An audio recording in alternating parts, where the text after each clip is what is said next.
সিজনের রেজাল্টের কি অবস্থা? খারাপ। খারাপ কেন? 6 পাইছি। 6 পাইছা মানে? নাম্বার 6 পাইছি।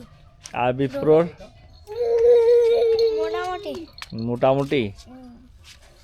আর মামনি তোমার কি অবস্থা রেজাল্টের? আমার হলো 1 তারিখই দেবে। তোমার 1 তারিখই দেবে? তুমি কি স্কুলে যাও? না ম্যাডামরা তাড়াই দেয়। ম্যাডামরা তাড়াই দেয়? তাড়াই দেয় নাকি তোরে জাতি কয় বাড়ি? তুই এমনি তো পড়তে পারিস। কেন ম্যাডামরা তাড়াই দেয় কেন? ও পড়তে পারে না। তার যাই ও কান্দি দেবেন না। আর ম্যাডামরা স্কুলে বসতে দেয় না? না। আরে কেন? যতক্ষণ ম্যাডামরা না থাকে ততক্ষণ ওরে পড়তে পারে ও। কেন ম্যাডামরা তাড়াই দেয় কেন? ওরে ও যদি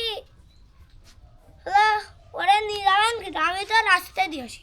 হ্যাঁ, মূলত এখন প্রাইমারি স্কুলে একটা নির্দিষ্ট বয়স না হলে, সম্ভবত 5 বছর না হলে স্কুলে ভর্তি করে না বা থাকতে না। কিন্তু আমাদের সময় আমরা বেশ ছোটোর থেকে স্কুলে যেতাম, এখন অবশ্য এই নিয়মটা আছে। আমরা খুব ছোটোবেলা থেকে আমাদের স্কুলে যাওয়ার অভ্যাস তৈরি হতো, তখন আমাদেরকে কিছু বলতো না, স্কুলে গেলে আরও লজেন খেতে দিত। তো সেই উদ্দেশ্যে স্কুলে যাওয়া ছোটোবেলা থেকে আসলে স্কুলের প্রতি একটা টান তৈরি হতো। গ্রামের স্কুল যেহেতু কোনো কিন্ডারগার্টেন নাই, প্রাইমারি স্কুলে একমাত্র ভরসা, সেক্ষেত্রে আমাদের মনে হয় যে আসলে ছোটোবেলা থেকে বাচ্চাদের একটু বসার জন্য, যদিও শিশুয়ান নামে শিশুয়ান আছে না স্কুলে? শিশুয়ানের পরে অন না? তাই শিশুয়ানে কয় বছর বয়সে যায়? 5 বছর। 5 বছর। শিশুয়ানে 5 বছর বয়সে যেতে হবে। তো 5 বছর বয়সের আগের থেকে স্কুলে যাওয়া, মাঝে মাঝে একটু যেতে পারলে ভালো হয়, তাহলে স্কুলের প্রতি একটা টান বাড়ে। এই যে সিজনের রেজাল্ট খারাপ, বিপ্ররও রেজাল্ট খারাপ, তাহলে এতদিন তোমারও খারাপ, অর্ণবেরও খারাপ।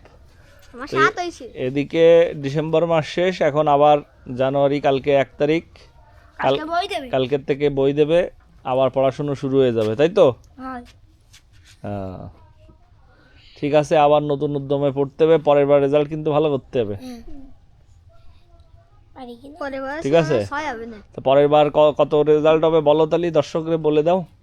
6 হবে না? 6 হ্যাঁ 6 হলে না 7 ও আরো 1 বেড়ে যাবে, মানে অগ্রিম বার্তা দিচ্ছ? না 8 হবে না। বাহ, 9 না আমার হতে পারে।